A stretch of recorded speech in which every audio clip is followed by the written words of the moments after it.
السلام عليكم ورحمة الله تعالى وبركاته.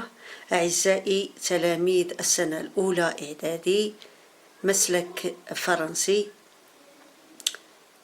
بعد الصلاة على سيدنا محمد، اللهم صل على سيدنا محمد وعلى آله وصحبه وسلم تسليما. نشرع في مراجعة الدرس الأول الذي يتعلق بالأوساط الطبيعية، l'exploration des milieux naturels. Qu'est-ce que ça veut dire tout d'abord un milieu naturel? Un milieu naturel, c'est un milieu constitué de deux composantes. D'accord? On a les composantes vivantes et des composantes non vivantes. Donc on écrit milieu naturel. Bon, c'est quoi? Tout d'abord, il est créé sans l'intervention bien sûr de l'homme. Donc il peut être une forêt, il peut être la mer, un lac, etc. Donc il est formé de deux composantes. On a composante vivante et composante non vivante. Composante, ça veut dire مكونات حية ومكونات لا حية أو لا إحيائية أو غير حية. Composante non vivante. D'accord? Bon, si par exemple je prends l'exemple d'une forêt. Exemple, on a forêt. Alors, donc la forêt, si je peux citer les composantes vivantes, donc tout d'abord je peux dire par exemple les arbres. D'accord? Je peux dire par exemple les oiseaux, par exemple les gazelles, etc. Les animaux qui existent dans une forêt, les insectes, les champignons, tout ça, ce sont des composantes vivantes. D'accord? Alors, si je peux citer les composantes non vivantes, je peux dire par exemple le sol, par exemple l'air. L'air, bien sûr, existe partout. L'eau, d'accord, les roches, etc. Donc, ce sont les composants d'un milieu naturel. On a ici quelques questions. Après cette petite révision, donc, indique si les phrases suivantes sont justes ou fausses et dans ce dernier, corrige-les. D'accord? Donc, et dans ce dernier cas, corrige-les. Donc, on va indiquer si les phrases suivantes sont justes. Le milieu naturel est formé uniquement d'éléments vivants.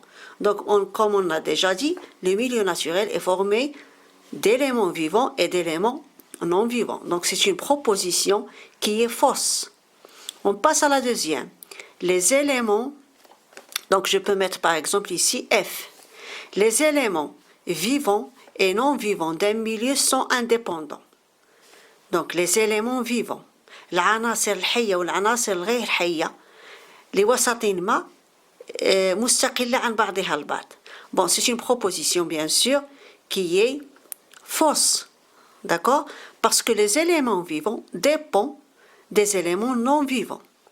Donc, par exemple, les animaux qui existent dans une forêt, ils dépendent des composantes qui sont non vivants, comme le sol, comme par exemple l'eau, l'air, etc.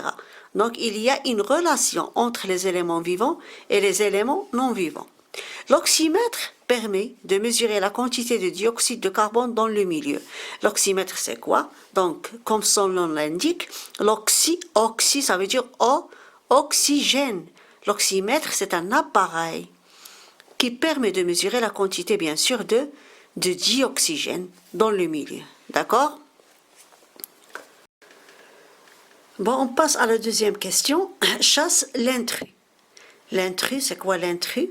L'intrus, c'est le mot en arabe ad-dakhil, donc qui ne marche pas avec les autres. Par exemple, chat, herbe, vivant, vers de terre, eau. Chat, herbe, vivant, vers de terre, eau. Donc, vivant, ça veut dire qu'on va citer les éléments vivants et on va chasser bien sûr l'intrus. Ici, chat, c'est un être vivant. L'herbe, c'est un être vivant. vivant bien sûr. Vers de terre, c'est un être vivant. Eau, l'eau, bien sûr, c'est un élément qui est non vivant. Donc, l'intrus ici, dakhil, c'est l'eau. On passe. Ici, terre, couleuvre, eau, élément non vivant, sable. Donc ici, on parle d'un élément qui est non vivant. Dans cette série de deux mots, donc la terre est un élément non vivant, bien sûr. L'eau, élément non vivant. Sable, élément non vivant. Il nous reste couleuvre. Qu'est-ce que ça veut dire couleuvre? Couleuvre, c'est un serpent. C'est af'a en arabe. Donc, ça, c'est un élément qui est vivant. D'accord? Maintenant, on passe au troisième exercice, construire une phrase. Ici, on a des mots, milieu naturel, élément vivant, élément non vivant. D'accord? Alors, je peux dire par exemple, un milieu naturel ou bien le milieu naturel est composé des éléments vivants et des éléments non vivants. D'accord? Je passe à la deuxième. Milieu naturel, la faune, animaux. La faune, c'est quoi? La faune, bien sûr, sont les animaux d'un milieu naturel. S'ils sont, par exemple, microscopiques, on dit microfaune. D'accord? Alors, le milieu naturel est formé et contient des animaux qu'on appelle, par exemple, la faune. D'accord?